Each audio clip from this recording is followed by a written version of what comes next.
हर्षित landmark, सपनों का घर जैसा आप चाहते हैं हम बनाते हैं। 1, 2 एवं 3 BHK ready position flats. Call 9827321321।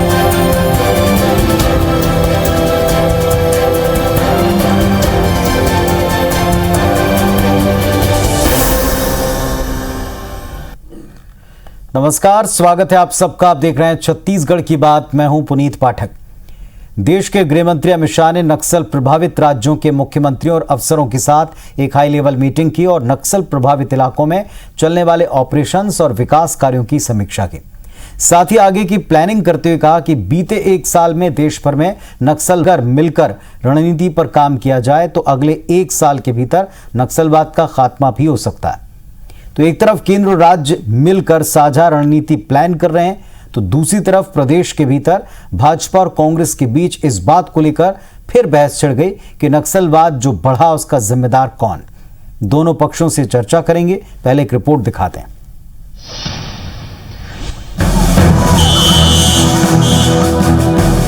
केंद्रीय गृह मंत्री अमित शाह ने नक्सल प्रभावित राज्यों के मुख्यमंत्रियों और अफसरों की बैठक में देश भर में नक्सल घटनाओं में कमी आने की बात कही। शाह ने कहा कि अगर केंद्र और राज्य सरकारें पूरी ताकत से संयुक्त प्रयास करें तो एक साल में नक्सलवाद खत्म किया जा सकता है। इस बैठक में जहां केंद्रीय गृह मंत्री ने नक्सलवाद के खात्मे पर बात की, तो वहीं प्रदेश में पक्ष विपक्ष के बीच नक्सलवाद को लेकर आरोप प्रत्यारोप का दौर शुरू हो गया। नेता प्रतिपक्ष धर्मलाल कौशिक के मुताबिक प्रदेश सरकार नक्सलवाद के खात्मे पर गंभीर नहीं है। केंद्रीय गृह मंत्री द्वारा बुलाई गई अहम मीटिंग में प्रदेश के मुखिया का शामिल न होना इसी बात को दर्शाता है। वहीं पूर्व मंत्री और वरिष्ठ विधायक बृजमोहन अग्रवाल ने कहा कि छत्तीसगढ़ सरकार न तो नक्सलवाद को लेकर संजीदा है, न प्रदेश की कानून व्यवस्था को लेकर।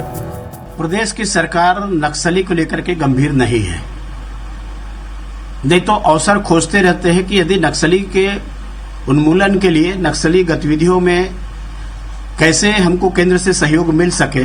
लेकिन जिस प्रकार से छत्तीसगढ़ में कांग्रेस की सरकार आने के बाद में नक्सली गतिविधियां लगातार बढ़ रही है कि मुख्यमंत्री जी नक्सलवाद समाप्त करने की बैठक में नहीं जाते हैं। देखिए, छत्तीसगढ़ की सरकार किसी भी काम में गंभीर नहीं है। इधर कांग्रेस के मुताबिक प्रदेश में नक्सलवाद के लिए अगर कोई दोषी है तो वो है भाजपा की 15 साल की सरकार। कांग्रेस नेता कहते हैं कि रमन सिंह के कार्यकाल में नक्सलियों ने पूरे प्रदेश में पैर जमाए, लेकिन कांग्रेस की सरकार आने के बाद नक्सल घटनाओं में कमी आई। वो अब केवल 3 जिलों में सिमट कर रह गए। मुख्यमंत्री भूपेश बघेल ने मीटिंग के बाद भाजपा नेताओं की टिप्पणी पर कहा कि हर बात को सियासी चश्मे से नहीं देखना चाहिए। पिछले बैठकों में भी गया था, क्योंकि चंद्राकर समाज के कार्यक्रमों में बहुत पहले से समय दे दिया था और ये कार्यक्रम बाद में आया, तो CS और DG दोनों को भेजा हुआ है और मैं नहीं समझता कि इसे किसी राजनीतिक चश्मे से देखा जाना चाहिए। जो भारतीय जनता पार्टी के शासनकाल में जिन क्षेत्रों में नक्सली थे तो उसे काफी हम लोग खाली करा चुके हैं। वहाँ विकास के कार्य हो रहे हैं। वैसे नक्सलवाद पर भाजपा और कांग्रेस के बीच ये खींचतान नई नहीं है, पर सबसे बड़ा सवाल ये है, क्या छत्तीसगढ़ में एक साल के अंदर नक्सलवाद खत्म किया जा सकता है? इसे लेकर क्या वाकई केंद्र और राज्य ने मिलकर ठोस रणनीति बना ली है? क्योंकि सच ये भी है कि तमाम वायदों और प्रयासों के बावजूद नक्सली वारदातें कर अपनी मौजूदगी जताते रहे। राजेश मिश्रा, IBC 24, रायपुर। तो लाल आतंक को एक साल में क्या वाकई पूरी तरह समाप्त किया जा सकता है? क्या केंद्र के साथ मिलकर राज्यों ने जो रणनीति बनाई है उसमें इतनी प्लानिंग कर ली गई है कि एक साल के भीतर आगे इस पर लगाम कसने की दिशा में हम निर्णायक मोड़ तक पहुंच सकते हैं? क्या इस एक साल के भीतर जो छिटपुट घटनाएं या जिन अलग अलग वजहों से नक्सली सुर्खियों में आते हैं वारदातें कर, क्या उन्हें पूरी तरह समाप्त किया जा सकता है? ये 3 मूल प्रश्न हैं और इन सब के इर्द गिर्द कुछ राजनीतिक बयान हैं, कुछ राजनीतिक आरोप हैं जो कि नए नहीं हैं, पुराने हैं। इसमें बस ये कहा जा रहा है कि राज्य सरकार संजीदा नहीं है, तो दूसरी तरफ ये कहा जा रहा है कि 15 साल की सरकार में उनका दायरा फैलते फैलते इस कदर बढ़ा और इसे राजनीति में जोड़ कर ना देखें। हमारे साथ में 2 बहुत ही खास मेहमान, 2 बहुत ही सुलझे हुए नेता, कुशल वक्ता, जिम्मेदार लोग और संजीदगी से बात करने वाले लोग जुड़े। राजेंद्र तिवारी साहब हैं, वरिष्ठ नेता हैं कांग्रेस पार्टी के, लंबा तजुर्बा रखते हैं। रजनीश सिंह जी हैं, भारतीय जनता पार्टी की तरफ से बात रखेंगे। आप दोनों को नमस्कार, बहुत बहुत स्वागत है आपका इस मंच पर। राजेंद्र तिवारी जी, जो मीटिंग हुई जी, नमस्कार। जो केंद्र और राज्यों ने, नमस्कार रजनीश जी, केंद्र और राज्यों ने मिलकर जो मीटिंग की राजेंद्र जी, इसमें मुख्यमंत्री का शामिल ना होना, उस पर आपने बयान सुना होगा कि संजीदगी नहीं है किसी भी चीज़ में सरकार की, ये भाजपा का कहना है, नंबर 1। दूसरा, ये कहा गया केंद्र की तरफ से कि अगर चाहें तो 1 साल में नक्सलवाद को जड़ से उखाड़ सकते। दोनों पर आपकी राय।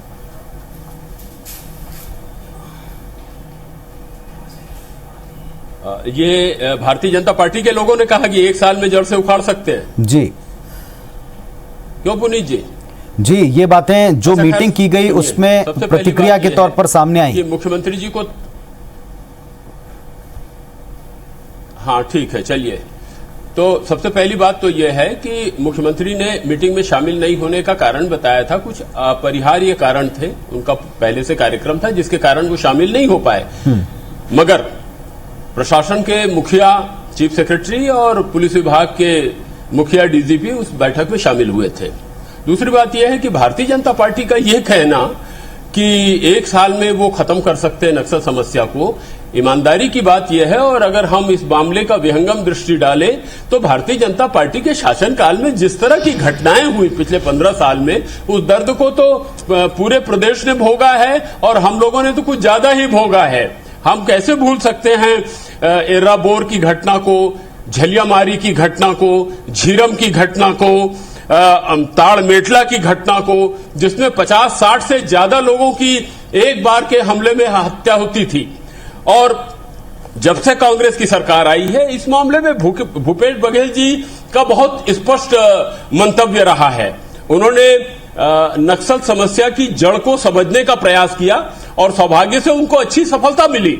सफलता इस तरह की मिली कि वो 3 बिंदुओं को लेकर के उन्होंने काम करने की योजना बनाई: विश्वास, विकास और सुरक्षा। सबसे पहले बात तो यह है कि पुरी जी, इस बात को समझने की आवश्यकता है कि जब तक आप स्थानीय लोगों का, बस्तर के सुदूर वनवासी अंचल में बैठे हुए आदिवासियों का विश्वास अर्जित नहीं करेंगे, तब तक आप चाहें कि नक्सली समस्या का समूल नाश हो जाए, यह संभव नहीं है। तो सबसे पहले भूपेश बघेल जी की सरकार ने और व्यक्तिगत रूप से भूपेश बघेल जी ने रुचि लेकर के यह काम किया कि विश्वास अर्जन करने का काम किया। और विश्वास अर्जन कैसे किया?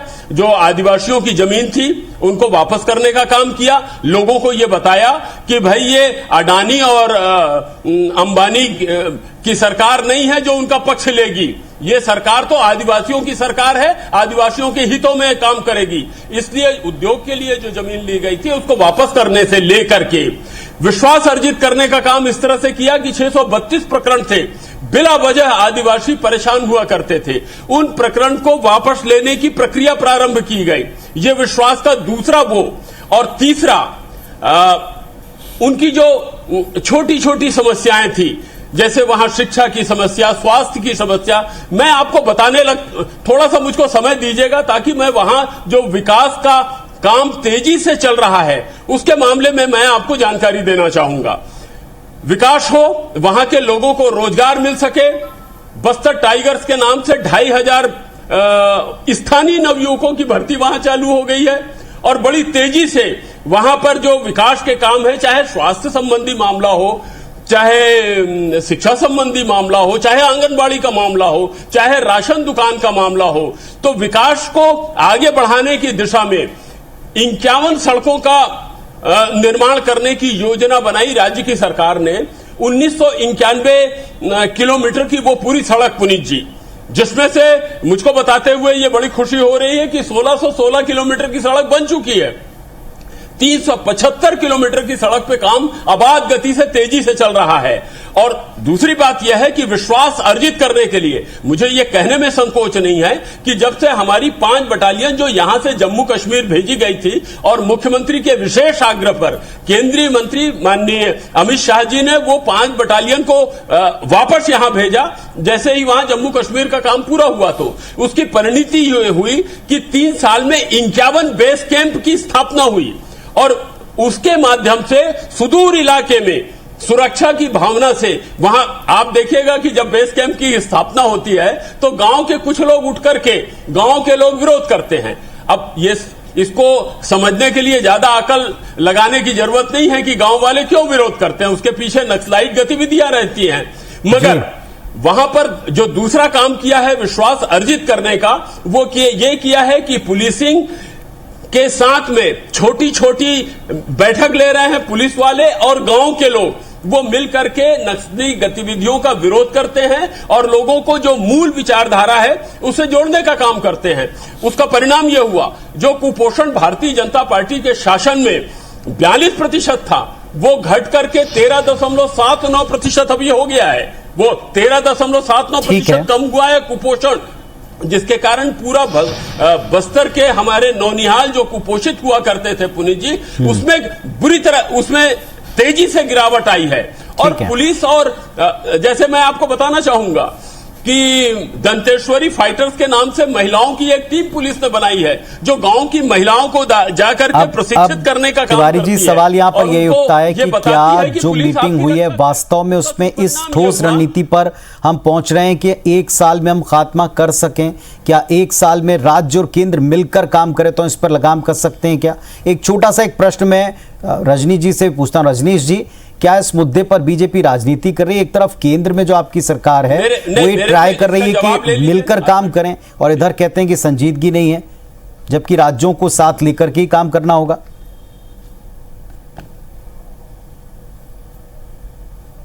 पाठक जी, आज जिन विषय पर गंभीर और संवेदनशील मुद्दे पर आप ये चर्चा करवा रहे हैं जी, इसमें यदि कौन सा सरकार दिख रही है जो गंभीर नहीं है? कोई भी एक कॉमन मैन से पूछिएगा कि कौन सरकार जवाबदार नहीं है, संवेदनशील नहीं है। अभी माननीय तिवारी जी ने बड़े लंबे चौड़े तहरीर बताई है, वो कुपोषण तक आ गए हैं। मैं इनसे जानना चाहता हूं कि CS गए, DGP गए, क्या एक गृह मंत्री को नहीं भेज सकते थे? और पहली बात, मैं आप बहुत ही प्रतिष्ठित ऐसे चैनल से हैं और पूरा छत्तीसगढ़ और पूरा कई इस देश के कई प्रदेश देख रहे हैं कि वो कार्यक्रम भी अचानक से नहीं हुआ है। जैसे कि आ रहा है कि हमारा कार्यक्रम पहले से तय था, तो जो बैठक थी हाई लेवल की माननीय अमित शाह जी की, वो अचानक से तय हुआ बैठक नहीं था, वो भी पहले से था। और इतना ही बहुत ज्यादा जरूरी था। माननीय तिवारी जी, आप लोग का जो प्राथमिकता है वो दर्शा रहा है, छत्तीसगढ़ देख रहा है, पूरा देश देख रहा है इसको कि आप कितने संवेदनशील हैं, कौन सी आपकी प्राथमिकताएं हैं। तो प्राथमिकताओं को देख करके देश और छत्तीसगढ़ जान गए हैं। आप जितना भाषण देना है दे लीजिए, लेकिन पूरे प्रदेश के लोग समझ गए हैं कि आपकी क्या प्राथमिकता है नक्सल मुद्दे को लेकर के। प्राथमिकता रहती तो आप गृह मंत्री को भेज सकते थे।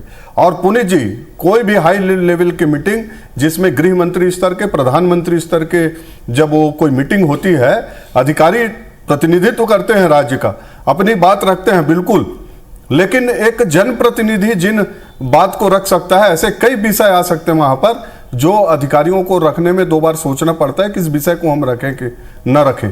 इसलिए ये तो अब किसी मुंह पे बता नहीं सकते कि उस मीटिंग में मुख्यमंत्री नहीं गए तो गृह मंत्री क्यों नहीं भेजे, किसी राज्य के वरिष्ठ मंत्री को क्यों नहीं भेजा गया। तो ये इस विषय पर तो इनको देश जान गए, इनका दोगलापन जो है नक्सल मुद्दे पर वो दिख गया। अब मैं आता हूं कि 1 साल में क्या खत्म हो सकती है। माननीय अमित शाह जी ने कहा है यदि राज्य सरकारें सहयोग और संयुक्त अभियान चलाकर करें तो 1 साल में समाप्त हो सकती है। 7 साल में माननीय मोदी जी का, माननीय अमित शाह जी गृह मंत्री बने हैं, तब से नक्सलवाद पर, आतंकवाद पर 0 टॉलरेंस है। हम कश्मीर को देख रहे हैं, कश्मीर किसकी देन है? अभी तिवारी जी लंबी चौड़ी बात कर रहे थे, मैं उसमें भी आता हूं। तो आज कश्मीर क्या है? 7 साल में देश में किसी आतंकवादी संगठन की हिम्मत नहीं है कि एक घटना ऐसी कर सके। पहले से पकड़ा रहे हैं, उनको जवाब दिया जा रहा है। तो इसलिए नक्सल गतिविधि को भी यदि राज्य सरकार की इच्छा होती, इच्छा शक्ति होती, दृढ़ इच्छा शक्ति होती तो ये खत्म किया जा सकता है। आज उड़ीसा को देखिए, झारखंड को देखिए, महाराष्ट्र को देखिए, बंगाल को देखिए, जहां जहां सरकारें अच्छा कर रही हैं वहां नक्सलाइट गतिविधि कम हो रही। अभी ये 15 साल की बात में आ गए। अभी NCRB का जो रिपोर्ट है, पूरे भारत में पहले स्थान में है पुलिस की हत्या में। 55 लोगों को मारा गया है इस 1 वर्षों में। तिवारी जी आंकड़ा याद रखिए, आपको याद नहीं होगा तो याद रखिए कि इतने लोग पुलिस के मारे गए, और बाकी आंकड़ा गिनाऊंगा तो गिन नहीं पाएंगे कितने आदिवासियों की जो आप बात कर रहे हैं ना कि हमने विश्वास जीता, इसीलिए सिलेगर हुआ है। सिलगर में जगह जगह जाम हो रहा है, आर्थिक नाकेबंदी हो रही है, और आपने आदिवासियों का विश्वास जीता है। पूरा छत्तीसगढ़ में जहां जाओ नाकाबंदी है। हमारे आदिवासी भाई बहन सब उग्र हैं आपके विश्वास के कारण। इसलिए और ये अभी बात कर रहे थे 1600 आपकी सारी बातों का उत्तर लेता हूं मैं रजनीश जी, और राजेंद्र जी आपकी बातों का उत्तर देना भी चाह रहे हैं। और मूल एक बात जो आपने बहुत संजीदगी से कही है कि एक साल में अमित शाह जी का संकल्प है कि अगर राज्य साथ दें तो हम कर सकते हैं, तो फिर इसमें दिक्कत कहां है राज्य की तरफ से? ये भी राजेंद्र जी उत्तर दीजिएगा जो रजनीश जी ने आपसे सवाल पूछे उनके भी। और एक सवाल जो सबके जहन में आएगा कि अगर केंद्रीय गृह मंत्री कह रहे हैं कि राज्य साथ दें तो 1 वर्ष के भीतर हम चीजों को समेट सकते हैं, यही उद्देश्य प्रदेश की सरकार का भी है, यही केंद्र का भी है, तो इसमें दिक्कत कहां है?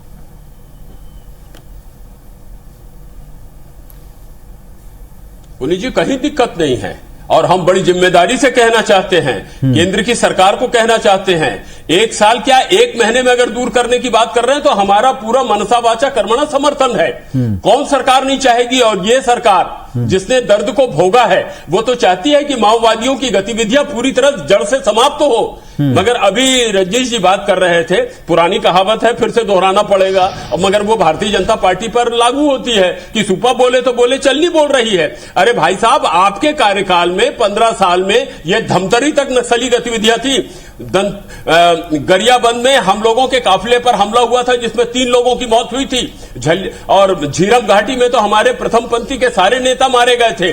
कबीर धाम तक में माओवादियों की गतिविधियां प्रारंभ हो गई थी। राजनांदगांव में तो उनका आतंक फैला हुआ था, रायगढ़ तक में फैला हुआ था।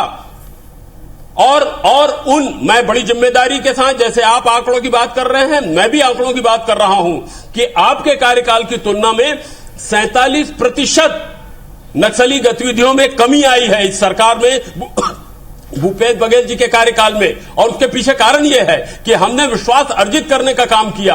अकेले दंतेवाड़ा में जो लोन वर्राटू हमने चालू किया है, लोन वर्राटू स्थानीय शब्द में अगर कहें तो घर वापसी है। 350 नक्सलियों ने आत्मसमर्पण किया है। आपके कार्यकाल में तो केवल 7 वनोपज की खरीदी होती थी और उसको बढ़ा करके 52 वनोपज की खरीदी का काम भूपेश बघेल जी ने किया है। 2500 करोड़ रुपए उनको उसका भुगतान दिया गया है और पूरे हिंदुस्तान में वो 78% क्या है। तो जब तक पाठक जी, लोगों को विश्वास में तिवारी जी इसमें बात नहीं करेंगे। नक्सली में वो 52 जो वनोपज की खरीदी कर रहे हैं, मेरे को बता दे खरीदी केंद्र का नाम।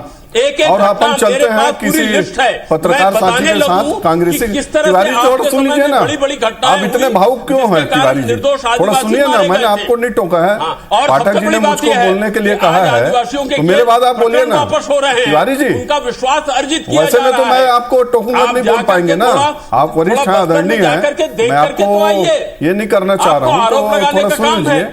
जवाब जी इस बात का उत्तर दीजिएगा। आपने सिलगेर का जिक्र किया, लेकिन अगर पुलिस चौकियों को ना खोला जाए, अगर सुरक्षा ना दी जाए, तो क्या उस इलाके में विकास संभव हो पाएगा?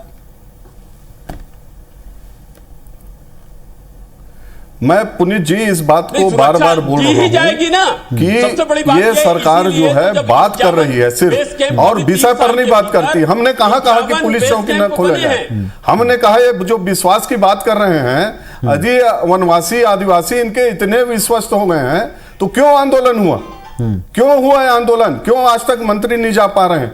ये जब बड़ी बड़ी बात करते हैं तो इसी बात को तो हम कह रहे हैं, कहां का विश्वास है? और माननीय अमित शाह जी ने 47 से नहीं कहा कि कांग्रेसियों की देन है, नक्सलाइट ये अपने वोट बैंक के कारण नक्सली को पैदा किया। उन्होंने ये कहा 1 साल में हम समाप्त कर सकते हैं। ये सरकार ये बोल रही है क्या? राजेंद्र तिवारी जी प्रवक्ता के रूप में बोले हैं कि हाँ हम कदम से कदम मिलाकर लड़ने के लिए तैयार हैं। हम तो 1 महीना में चाहते हैं, 15 दिन में चाहते हैं। अभी राजनांदगांव गरियाबंद, मैं बोलूंगा कि कौन से गरियाबंद से आपने खत्म किया, रायगढ़ से कहां से खत्म किया? रोड की बात करते हैं, कुपोषण की बात करते हैं। अरे तिवारी जी थोड़ा आंकड़े भी ढंग से ले लीजिए कि छत्तीसगढ़ में 2003 तक कितने % थे? नमक के लिए 80 किलोमीटर आदिवासी आता था, अपना महंगा जमीन बेच देता था, 200-500 रुपया 1 किलो नमक के लिए दे देता था।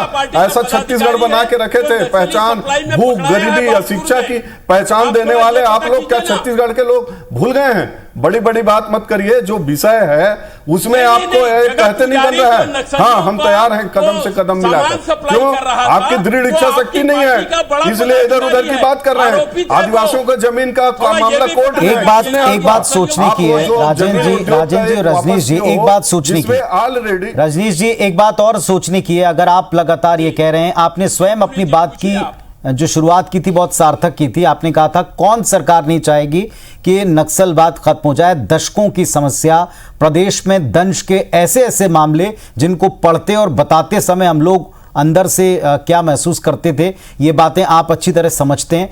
ऐसी घटनाओं के बाद कौन नहीं चाहेगा कि इसे समाप्त करें। और अगर एक वर्ष साथ मिलकर चलने की बात है तो बताएं कौन सी सरकार नहीं चाहेगी कि साथ ना मिलकर चला जाए। और आप स्वयं कहते हैं बीजेपी के नेता कि राज्य देखते हैं केंद्र की तरफ।